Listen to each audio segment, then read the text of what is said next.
There are nearly 195,000 people with over $1 million in their retirement account. They're not entrepreneurs, not business owners, not necessarily people with advanced degrees and impressive CVs. They are ordinary federal employees with regular salaries. And by the end of this video, you'll know exactly how they did it and how you can do it too, no matter what you do for a living.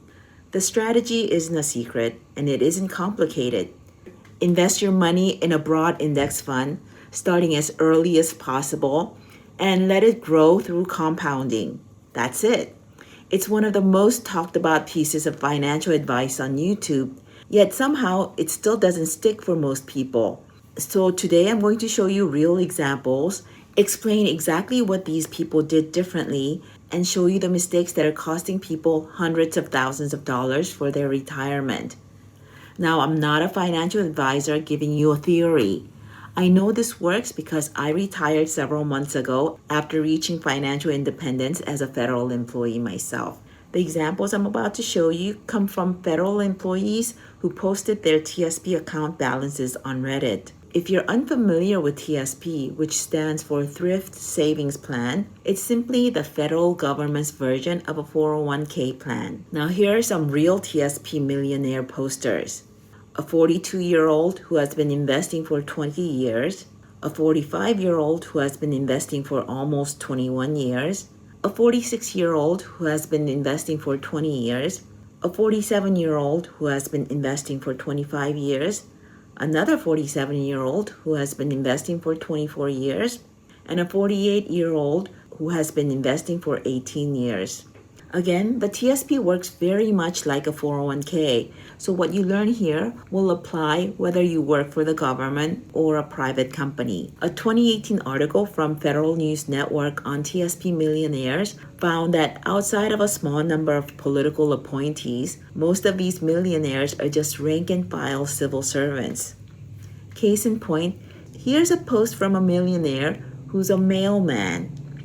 And the number of people achieving millionaire status is only growing. According to a Fed Smith article from earlier this year, there are now 194,722 TSP millionaires as of January 1st, 2026. And the largest TSP account on record has grown to 9.96 million. Honestly, I think there could and should be far more millionaires because this investment strategy isn't complicated to execute. The problem isn't difficulty, it's that most people just don't know how they should be investing. Let's look at what happens in practice when someone doesn't follow it. Here's someone who's been contributing to their retirement plan for 17 years, yet their balance is just $54,581.59. Why so little? This person put every dollar into the G fund, and that's the answer. Now, if you're not familiar with the TSP, I'm going to explain their funds. But first, here's how others who invested for roughly the same amount of time or even fewer years got wildly different results. 17 years of contributing in C, S, and I funds, a millionaire. 16 years of contributing, a millionaire. 15 years of contributing, a millionaire.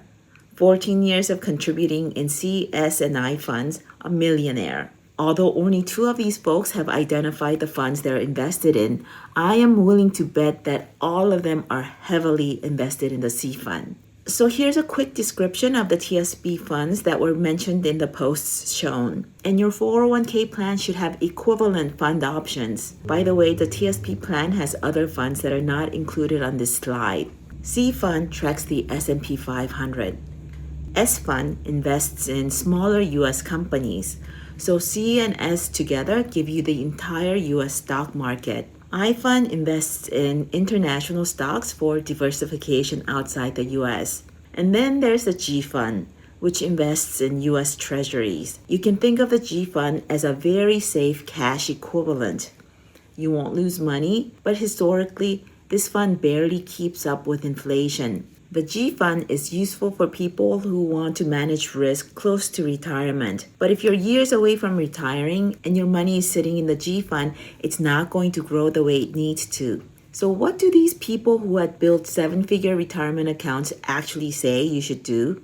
The same advice shows up again and again in the posts by many multimillionaires. But this person who retired at 56 with $2.9 million put it best. Max out your TSP contribution from day one.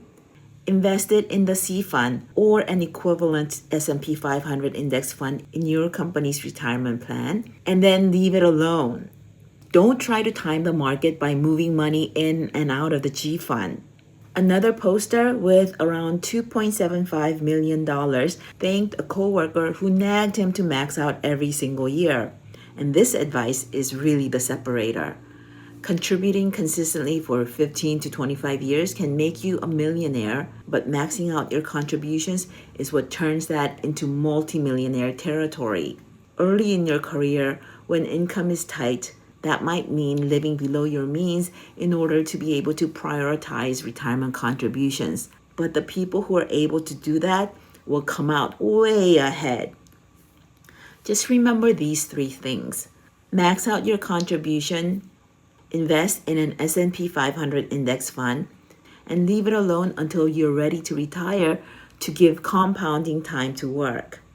Now, if you found this video helpful or interesting, and you'd like to see more content on personal finance and retirement, check out my second channel, KYK Money Talk, linked in the description box below.